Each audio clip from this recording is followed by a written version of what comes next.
Hello friends, I am Dr. Rajesh Chokhani, a general pediatrician from Bandra, Mumbai, and today we will be talking in this video about few neurodegenerative disorders. So in the last video, which was CNS case 3, we saw an infant with progressive grey matter neurodegenerative disorder, which later turned out to be Sandow disease. So today let's take a broad overview of such disorders and also briefly touch upon the methods to diagnose them and the therapeutic options that are available. So in an earlier video, Dr. Amdekar sir already talked about white matter neurodegenerative disorders. So just to revise, neurodegenerative disorders are a large and heterogeneous group of disorders which have specific genetic and biochemical abnormalities. Now, there are two important clinical characteristics that are integral to all such disorders, and therefore these two characteristics help us to even suspect these disorders. The first one is that all these babies are normal to begin with at birth, and at some point later, which may be a few days, weeks, months, or even years later, that the symptoms start. And the second point is that almost all these disorders are progressive, though the speed of progress may vary. So, if a certain degree of development has been achieved by the time the symptoms start, then further development slows down, stops, and then actually regresses, which means there is a loss of achieved milestones. When these disorders present clinically, with symptoms like seizures, cognitive decline, or visual impairment as their initial symptoms, it suggests primarily a grey matter disease. Whereas when these disorders present with up motor neuron signs or spasticity as their initial symptoms, it suggests primarily a white matter disorder. However, eventually almost all of them will go on to involve both grey and white matter. And in fact, some of them at presentation in the beginning itself will have a mixture of symptoms of grey and white matter disease. Now, many neurodegenerative disorders are basically metabolic disorders where, because of the deficiency of a particular enzyme, an abnormal substrate is formed, which then accumulates in various organs, which in turn leads to their clinical manifestations. Another group of neurodegenerative disorders are mitochondrial disorders, and these we will discuss in a subsequent video.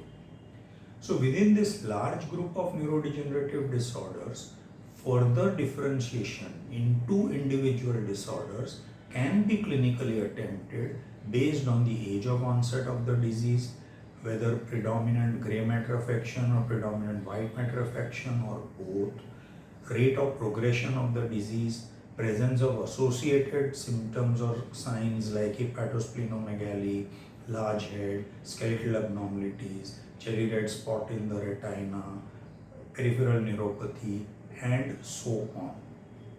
Now, let us restrict or let us focus ourselves to a broad overview of neurodegenerative disorders with hepatosplenomegaly. Depending on the severity of the enzyme deficiency, these disorders may have their onset early in infancy or even later.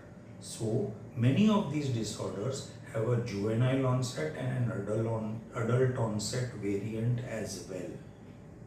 Now, if the onset is early, that is in the first 2 years of life, as was seen in our CNS case 3, then we largely consider lysosomal lipid storage disorders. This group consists of GM1 gangliosidosis, GM2 gangliosidosis, Niemann-Pick disease, Gaucher disease, Krabbe disease, metachromatic leukodystrophy, sialidosis, and a few others. Tay-Sachs disease and Sandow disease are examples of GM2 gangliosidosis. Now, within these disorders also, we can further try to differentiate based on certain clinical clues. So now, from this list that we just spoke about, Tay-Sachs disease, Krabbe disease, and metachromatic leukodystrophy do not have hepatosplenomegaly. Besides, MLD also has a later onset in life. Now, Tay-Sachs disease and Sandoff disease are caused by two different genetic defects. When the gene coding for beta subunit of the hexosaminidase enzyme is defective, it leads to abnormal production of hexosaminidase enzyme A and B both, and this leads to Sandoff disease. When the gene coding for the alpha subunit of this hexosaminidase enzyme is defective, it leads to faulty production of hexosaminidase A enzyme only, and this leads to Tay-Sachs disease. However, clinically, both these disorders present with progressive gray matter involvement early in life.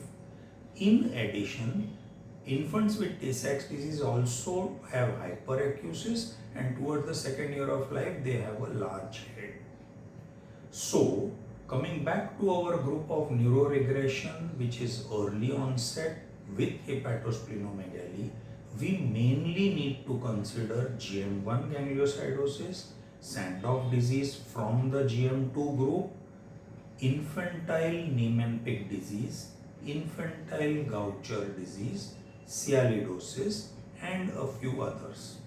Now, from this, GM1 gangliosidosis and sialidosis additionally have a coarse facies, and both infantile Niemann-Pick and infantile Gaucher disease additionally have severe failure to thrive, spasticity, and are rapidly progressive. Now, as other differentials of this group of neuroregression with hepatosplenomegaly in a young age, we could consider mucopolysaccharidosis.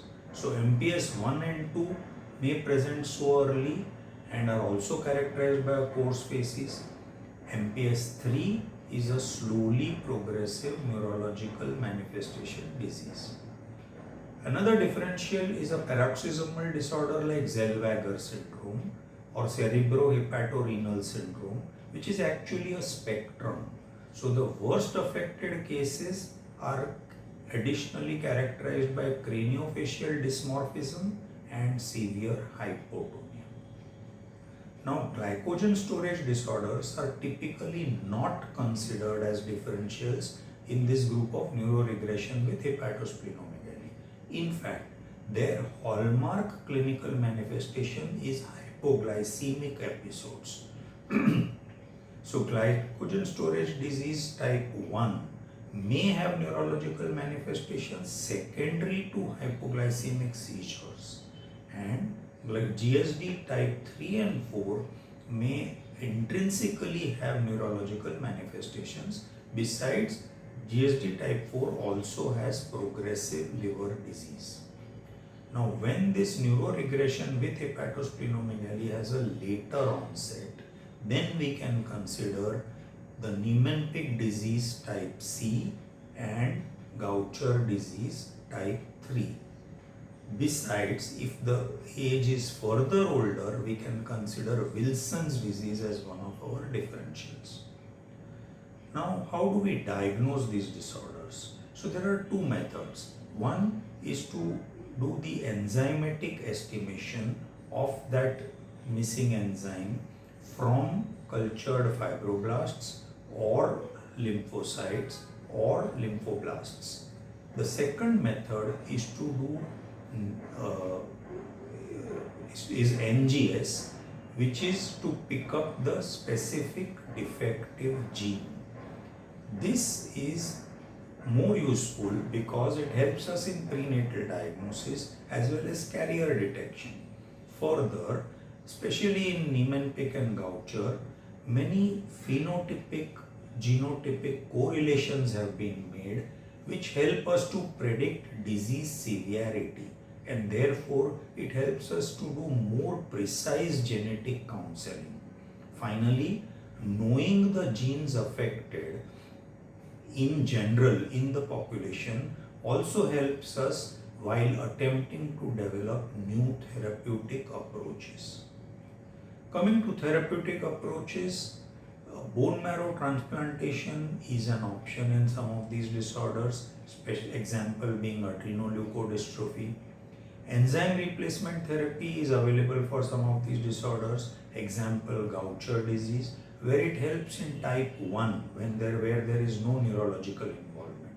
But in type 2 and 3, it does not prevent the progression of the neurological disease. Enzyme replacement is also available for some other lysosomal storage disorders, for some types of mucopolysaccharidosis as well.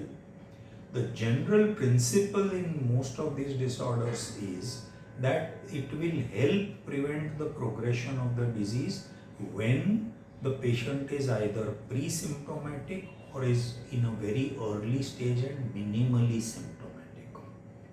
Then there is cell-based gene therapy, which has been tried in metachromatic leukodystrophy. Dietary modifications and dietary restrictions are treatments used to treat some carbohydrate and protein metabolism disorders. There are some drugs that alter metabolism, and therefore, for example, some of them reduce synthesis of glycolipids and are being tried in Niemann-Pick type C disorder. There can be immune modulatory drugs, and there could also be other novel therapeutic approaches which are being tried.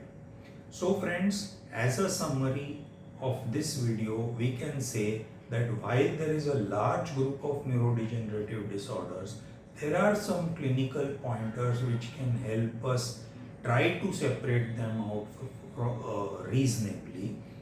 Of course, we need to fall back on investigations for a final diagnosis, and these investigations can be in the form of NGS, mainly to look at the specific gene, and newer therapeutic approaches are now being available. Thank you. The next video will be about CNS case 4, so please keep watching our video series. Thank you. Don't miss the new case discussion series by the STEER team.